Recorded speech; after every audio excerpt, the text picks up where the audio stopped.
This is Andy Poor off Boxing Social in association with Betfred, and I'm joined by Super welterweight Hamzah Sheeraz. Hamzah, how you doing? All good, yourself? I'm good, thank you. Obviously, good to hear you're doing well yourself. We're here in Birmingham. You're going in once again on Saturday night, Midlands Mayhem. Talk to me about your fight. I've got a good opponent in Ryan Khalil. It's not like I said, he's not no mug. He's a step up an opponent as well. Do you know what I mean? So hopefully bring out the best in me, and we'll have a good fight for myself, himself, and for the fans as well, man. Do you know what I mean? It's about entertaining this sport. Do you know what I mean? But at the end of the day, got to get the win as well. That's the main priority. So yeah, man.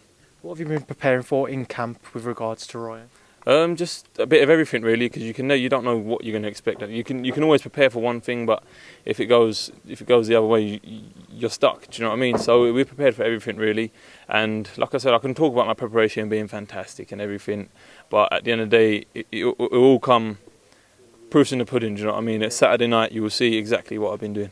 How are you kind of expecting the fight to play out though when you're both in the ring? I don't have a clue, to be honest with you. I don't have a clue. I just play it by ear. Do you know what I mean? But like I said, the main thing is to win. I'm sure he thinks the same thing as well. Do you know what I mean? That's what will make it such a good fight at the end of the day. But you don't really know what to expect. You kind of do, but you don't want to. Do you know what I mean? You want to keep yourself on edge and keep yourself focused. So yeah, man. So whatever really, I'm ready for anything. Because of the success you've had in the early doors of your career, and like I've said to you before, because you're so tall for a super welterweight, people kind of take to your style. They're interested to see how far you can go. Yeah. How have you found that? How have you found kind of dealing with pressure at this early stage of your career? At the start, like when my first couple of fights, I found it like a lot to handle. But then at the day, like I just learned not to really give a. Do you know what I mean? Yeah. I just learned not to, because at the end of the day, you're going in there, you're doing your own thing. Do you know what I mean? You practiced for 12, 13 weeks, what you've been doing. Why are you going to let someone's opinion put pressure on you? Do you know what I mean? It's only everyone's got an opinion. Do you know what I mean? So listen, come fight night, it is what it is, and it will be what it will be, man. Moving forwards, what are the early conversations between yourself and Frank kind of laying out the plans for next year? How have they gone? What have you kind of said with each other? It's just literally we done fight by fight, because like you don't want to overlook nothing, and that's what I never want to do. That, do you know what I mean? I don't want to tell you here my plans for this, that. I can, but the main thing is Saturday night. That's priority. So then hopefully, like I'm saying, when I win and do my after fight interviews, inshallah, we'll talk about it then.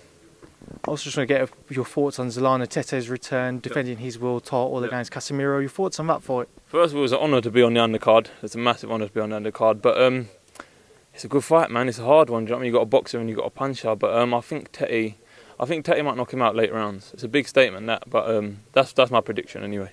A lot of people obviously want to see that unification bout between Zolano Tete and Noi Inoue.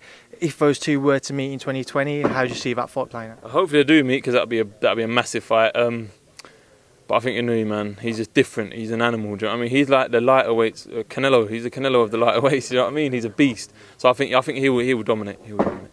He doesn't seem to quite get recognised by many people with regards to like their pound for pound rankings. Yeah. Does that surprise you at all that maybe he isn't getting that type of recognition? I think because he's massive in Japan, but he's not really like world known. Do you know what I mean? Even though he should be, and he 100% should be. I think that's what it is. But soon, I think if the fight with Tete does come off and he moves up a division or something, or if he moves up and he dominates the division, then you can't help but talk about the guy. Do you know what I mean? So yeah, even though like I'm saying, he should be talked about now, but it is what it is, isn't it? I was trying to get your thoughts on a couple of other fights. This past weekend, Deontay Wilder defeating Ruiz-Ortiz with a 7th round KO victory. What was your thoughts on the fight, Hamzah? He's just a beast, isn't he? Deontay Wilder's just a beast, man. Considering he lost every round, but I think he knew it. He had that one bang in him. Do you know what I mean? But yeah, he's just a beast. Literally, that's what it comes to. He's just a fucking beast, man. Yeah. That obviously sets up the rematch with Tyson Fury for next February, provided all goes as planned. What are your thoughts on their rematch? I think Tyson Fury beats him. Yeah, I think Tyson, even though Wilder's got a puncher's chance, and do you know what I mean, that's massive in boxing. Having a puncher's chance is huge in boxing, because like I said, you could be losing and then boom, one punch and the game changes. Do you know what I mean? So I still think Tyson Fury will outbox him, and he'll be because he knows what he holds and the power he's got. He'll just be a bit more sharper and a bit more thingy than before, man. And next weekend we see Andrew Ruiz defend his unified world titles against Anthony Joshua in their rematch again. Your thoughts on that one, Hamzah? I think Ruiz will do it again. I've said it before and I'll say it again. I think he's just all wrong for Joshua. I think he's just small, do you know what I mean, rugged little fighter. But that's my prediction. It means jack all, but do you know what I mean? It could go the other way, but that's my prediction at the end of the day. Finally, Hamzah, before I do let you shoot off, final word to yourself. What would you like to say to everybody ahead of Saturday night? Just a massive thank you for everyone who's coming to support me and all my sponsors and everything. Without them, it wouldn't be possible to do what I'm doing. So a massive thank you to them. Hamzah Sheeraz, thank you for speaking to myself on Boxing Social. Thank you very much. Appreciate it.